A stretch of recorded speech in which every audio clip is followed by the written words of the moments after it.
Hello. Good morning, good afternoon, good evening from wherever you're joining me from. This is Faith in Motion here on Holyhill Radio, and I am Princess Benakeyefe. You'll be wondering, what's the name? Benakeyefe. That's my name.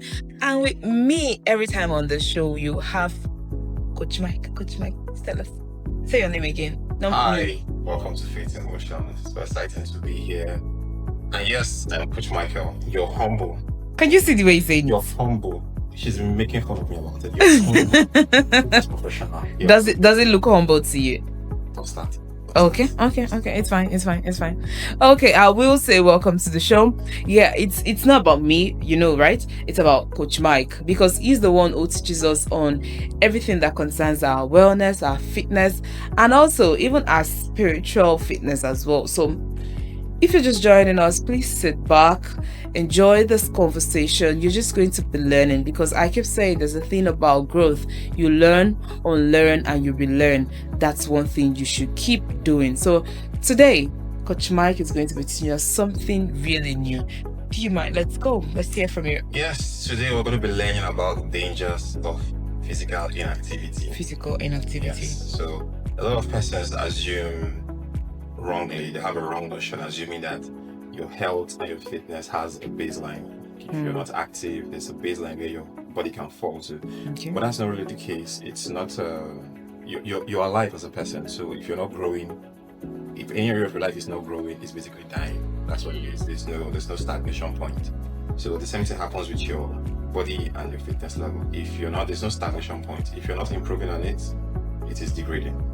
If you're not improving on it, then it's degrading. So if you're not doing something to keep you active, you're actually degrading your body system. Yes, you're unconsciously being complacent in the structure.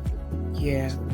So are there things this festive season? Okay, I am saying, don't mind Mike. He's yet to tell you Merry Christmas. Yes, some of you will be wondering, why is he not telling us Merry Christmas? Because he has taught you a whole lot about physical fitness from our last episode, and today he's just making it look like inactiveness.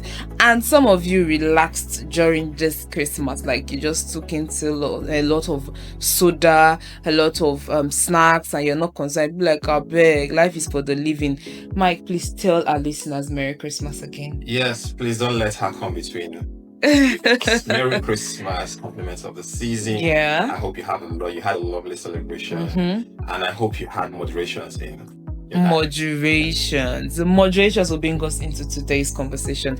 Is there a place for people to understand this part of moderation and maintaining this inactiveness? You moderate it. Sometimes be like, but it's not like I'm inactive for 24 hours. I'm inactive for this particular hour, and I am active this particular. So is there a place of you moderating everything and getting a balanced health?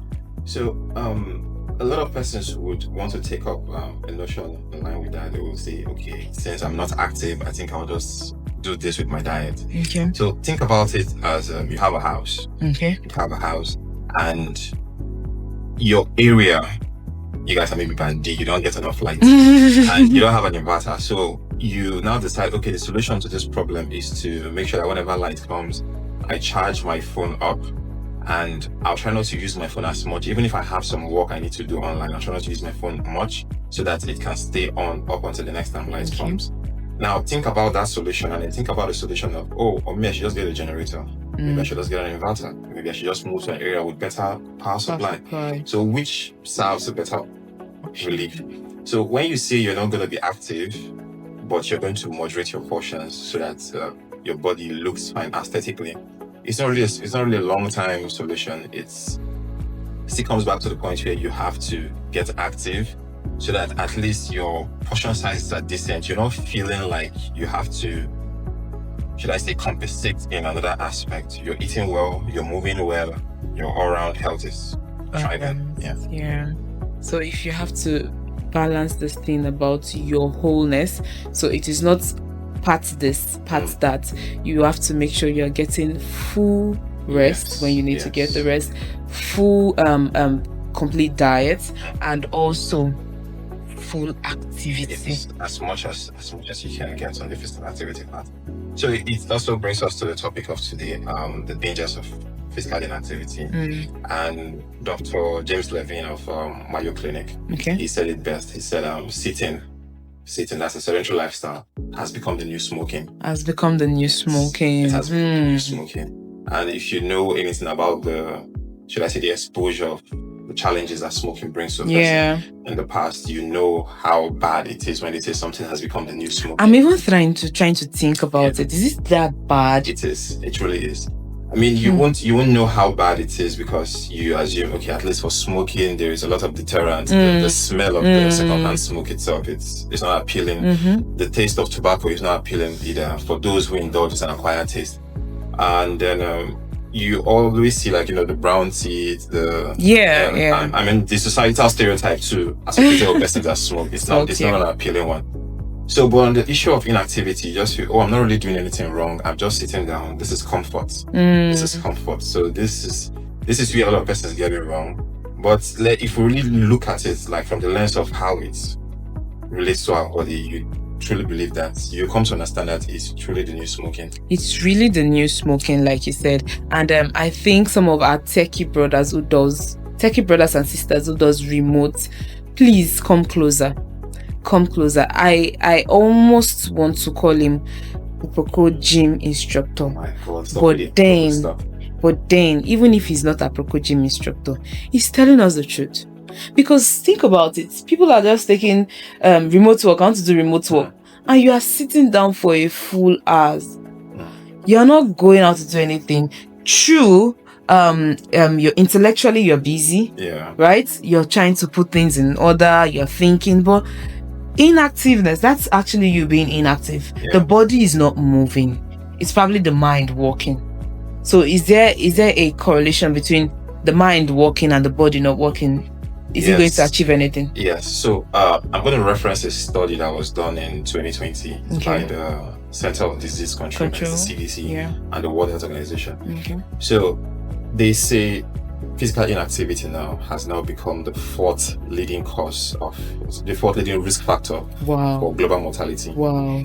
So to put that in perspective, the first one is high blood pressure. The second one is excessive tobacco use. The third one is high blood sugar. And the fourth now being physical inactivity. Now the fifth and the sixth are unsafe sex and malnutrition. So that's to tell you that let me take a step back. For those who don't understand what a risk factor is something you do that opens you up to the possibility of having your health impeded by a certain condition.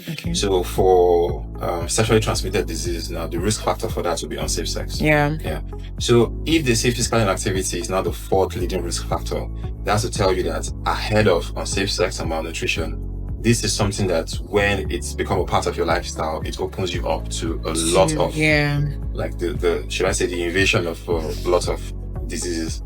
So that is where we should look at it from. That is how bad it has gotten. So for those who say they are going to stay busy mentally but won't get enough hours of activity, you're building your intellectual capacity. However, you are allowing your body go to waste. Allowing your body go to waste. That's pretty much what it is. So you hear it. So the mental activity will keep your mind active, productive, but your body needs to work and you're not allowing it to work. So Mike, are there things we need to learn about this inactiveness? We've already seen that the remote workers and some of our activities we do, to us we may think that mentally we are active, but then our body is not really active. Are there things we need to look into? Are there effects, the sicknesses that we definitely get when we stay inactive, and how we can avoid it?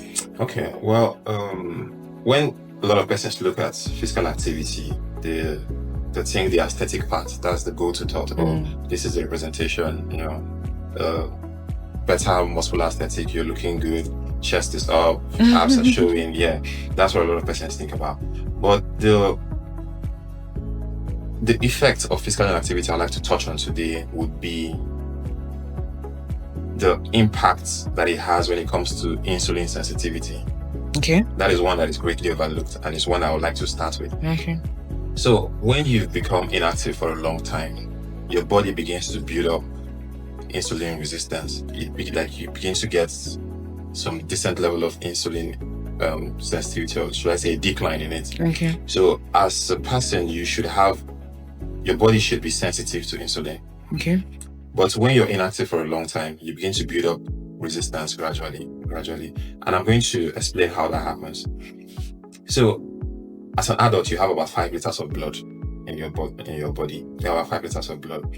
And in that 5 liters of blood, it is expected that every time you should have about 1 cube of sugar in that whole 5 liters of blood. Mm-hmm. So the should I say the data term now is 100 milligram per deciliter. So that's like 1 cube of sugar in that 5 liters of blood. Yeah. Anything above that, your blood sugar levels would be to be noted as being too high. Too high, okay. So, and obviously, in a day, we obviously consume more than that. So, how can our body process this? So, what it does is, once we take in our meal, and it's accompanied by soda or just even the regular carbs, high amounts of carbs that we take in, what your body will do is to take that 1 cube size of sugar, put it in the bloodstream. The remaining, your liver and your skeletal muscle will take it up. Oh. So and how that happens is your pancreas will release insulin. So that insulin will act as a key to tell the liver and the muscle, soak up this other sugar. Now, if your skeletal muscle is it's not on the big side, there's very little that your muscle can soak up. Your liver now take some. Oh. Yes. Then the remaining, your liver is going to convert it. The liver will help convert it to fatty acid and store it in your body. So it's basically like a reserve. It's basically like a reserve. Recycling your body's just going to reserve that extra amount of sugar. So that term insulin is that it insulates your blood from it insulates your blood from having more than 100 milligrams sugar per deciliter.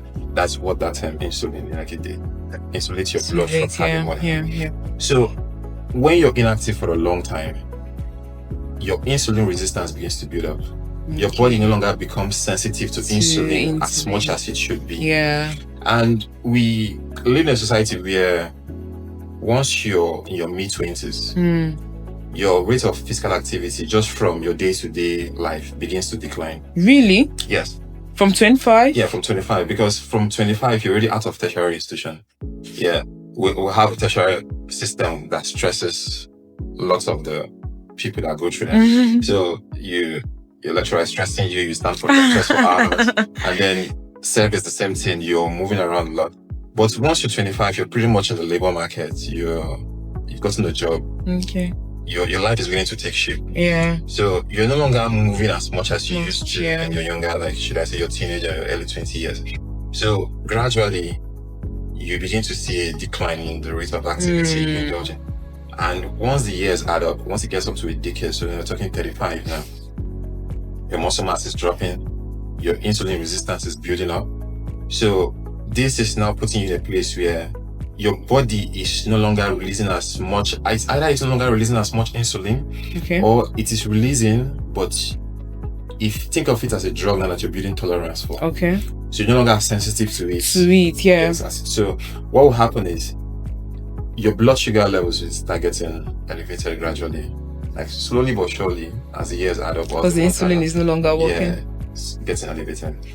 And then you now see people who are going to move from that regular state to a pre-diabetic state. And then from the pre-diabetic state, if it's not still checked, you now get to full-blown case of diabetes. So these are some of the things that happen when a person stays sedentary for a long time. And it's one that is not obvious because it's not on the outside. So a lot of persons tend to take note of that. But it will happen slowly but surely. It will definitely happen. But surely. The way our bodies are designed, if your insulin resistance builds up, that this is now taking away the possibility of the person's pancreas shutting down. This is an organ failure issue now. So just your pancreas is still working fine, just that you've been inactive for a long time. Your body begins to build resistance to insulin, or the sensitivity is no longer heightened the way it should be. Gradually, your blood suger level will just get elevated, and then you now get to that state of diabetes. So if you want to stay, to our listeners today, if you want to stay active and to avoid this inactiveness, there are a whole lot of things that we can do, right? Yes, they are.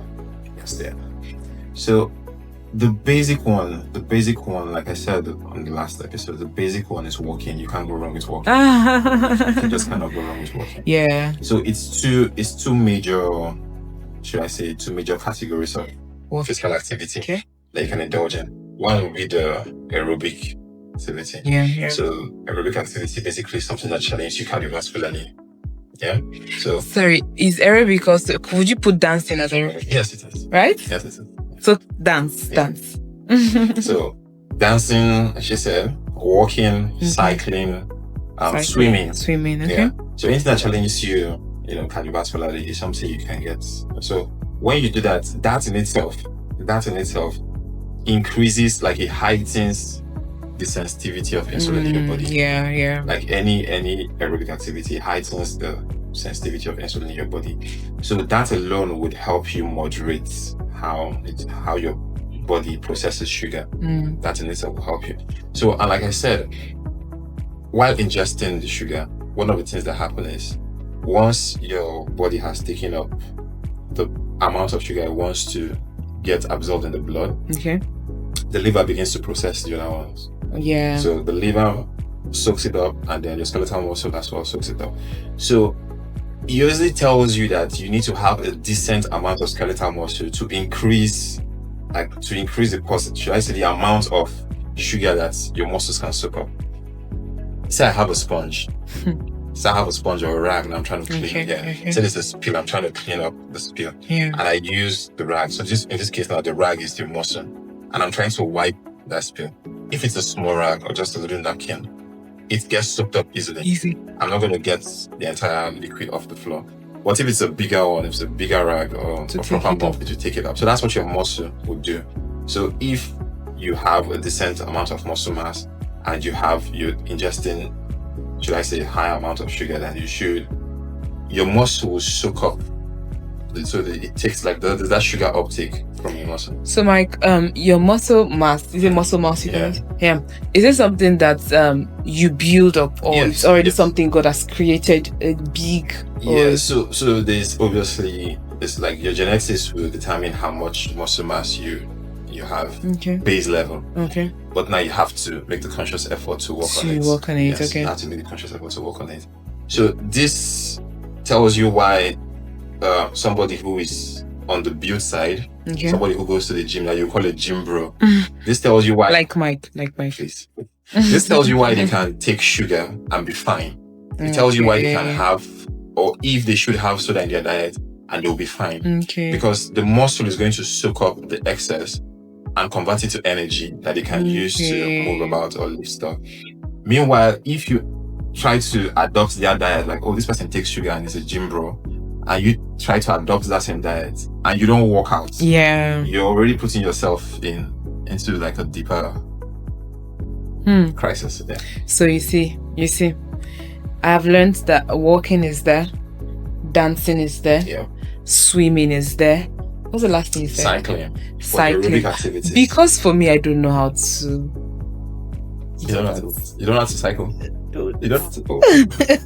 She can't ride a bicycle. I also don't know how to swim as well. Funny enough, I'm from the south, but that's why you have a God that passes the Red Sea. That's why you have a God that walks on water. You don't need to learn how. If swimming wasn't important, God won't pass the sea. But I just made them swim. It's fine. Please, this period, don't be too busy with the all day period. Some people be like, they want to travel, they want to relax somewhere. Like you've heard Coach Mike said, make out time to go swimming with your kids. Make out time to go swimming with your kids. Make out time to go cycling. I mean, it's always a fun interaction with kids when you're trying to teach them how to cycle. Yeah. So you can definitely make that an activity. Go swimming, take a hike, find a trail, a decent trail, lots of good scenery. Yeah. Take a hike, go walking. Prayer walks are always a good one. Yeah. Then strength training, build muscle. I cannot emphasize this enough. I think on the next episode we'll probably touch on muscle. But you should. Yes. We're not going to the next episode yet. I want you to must. tell us that. Yes. Because if you look at Mike now, like I asked earlier, that is it something God has created us with? Because my muscle and that of Mike's muscle. Please, so our viewers, please. I'm a mother of 2. So I don't know, Mike, what would you advise me to start doing? Do I need to build more muscle? Yes, you need to build muscle. Even if you're 80, you still need to build muscle. There's no age bracket, or should I say lifestyle situation that should tell you that you shouldn't build muscle. There is none of that. So you definitely need to. Resistance training is important for everybody. Right. And yes, on the next episode, we're going to touch on that. We're going to really break that down, like the importance of muscle. Because one of the dangers of inactivity is reduce muscle mass. Oh, like if inactiveness will reduce your muscle mass? Yes, it does. It does. Like I said, there is no baseline. There is no stagnation. Okay. If you're not active, you're depreciating. Oh. Yeah, so we'll definitely touch on that on the next episode. So if you're not active, your muscle mass definitely depreciates. So we're gonna get into all of that. So me, I learned where you're explaining something about the insulin, and then I remember before my mom passed, she was diabetic, and then we're always injecting the insulin thing. With your explanation, I have seen that yes, I think if I get it right, I'm a learner as well. So the insulin is something that God has already deposited inside of us, that the pancreas is supposed to release, right? But when the pancreas stops releasing it, that's when you now start. Yes. So there are cases where the pancreas will stop releasing it, while there are other cases where the production of insulin just gets reduced. There's also cases where the production is still there. Okay. It's just that your sensitivity has really dropped. Oh. That's actually the usual case. Like the sensitivity of the person to the insulin the body is producing has dropped. So what they have to do is they have to inject like a foreign one. Oh. Like what's the term? Should I say a lab created insulin? Yeah. It's no longer like a natural, it's not like an organic one. Because they asked us to always refrigerate it. Yes, so they have to inject that. So it's your body now recognizing, oh, this is external insulin, so let's get to work. So that particular one now, your body has not built resistance to it. It has not built, like the sensitivity to that one is still high. So that's the one your body will now use to insulate the blood from the excess sugar. That's pretty much the entire situation of somebody who is diabetic. Okay. So if you allow your body get to that point, there's a whole lot of things that have to get back in order for you to start functioning properly. Please don't be inactive, people. Like it's like having a car that instead of just turning the ignition and the car starts and you start moving, that's how your body is supposed to operate. You don't get to a point where you have to open the bonnet, you have to set a battery terminal, you have to manually adjust the choke, you have to do a lot of things manually before the engine starts. And then when you get to the place where you shut down the car, you don't have to pop the bonnet again and reset some things again before you leave that's the car. A whole lot. Yeah, that's the kind of complication that to start. That's a whole lot. So and this is how much inactivity kind of affects not just a person but a generation as well. So in the 70s, the case of diabetes in the States was about 1.5%. Okay. 1.5% in the 70s. Something that was, should I say, it's a health condition that was negligible compared to other things that were prevalent at the time. So 1.5% in the 70s. Coming to 2000. Okay. The millennium, coming to the year 2000. It had gone from 1.5% to 200 million. We had 200 million cases of diabetes in the States in 2000. Now, in the 70s, the expected, if you did a blood sugar test in the 70s, and your blood sugar level was around 140 milligram per deciliter, which is way above the 100 that I explained. You're not even considered pre-diabetic. Yeah, it was a normal. At 140, it was a normal range. So now in 2000, if you registered at 130 milligram, your fasting blood sugar level, you were considered pre-diabetic. Yes.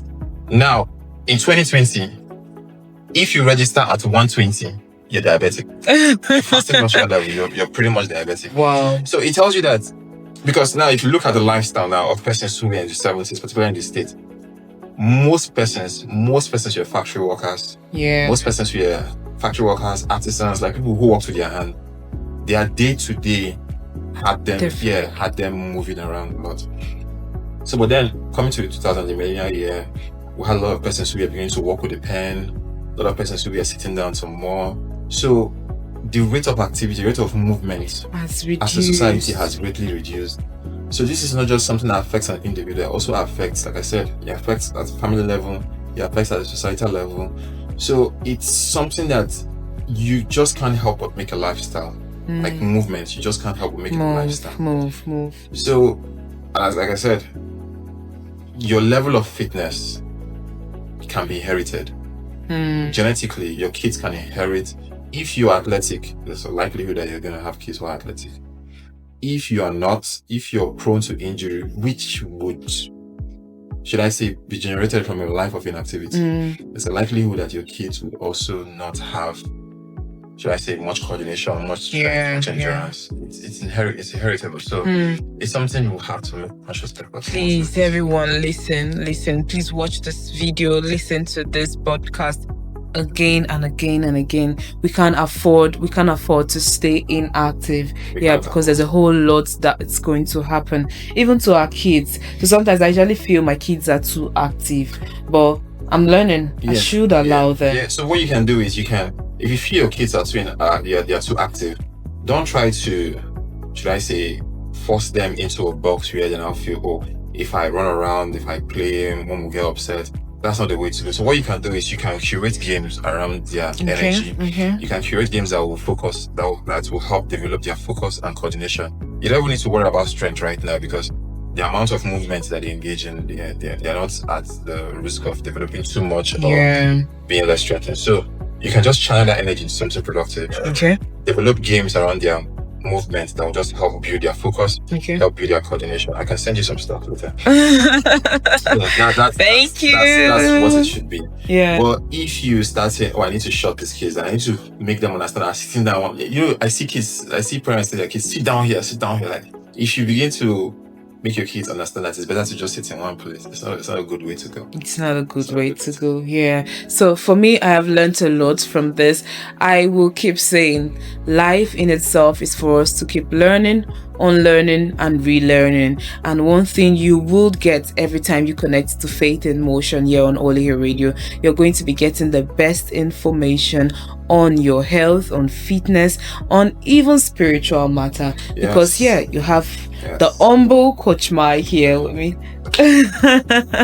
So every time it comes up, he's definitely going to give us all the insights we need. And something interesting is also going to be happening in the new year, which is us getting to meet more professionals. You would want to tell us more about that? Oh yes, definitely. So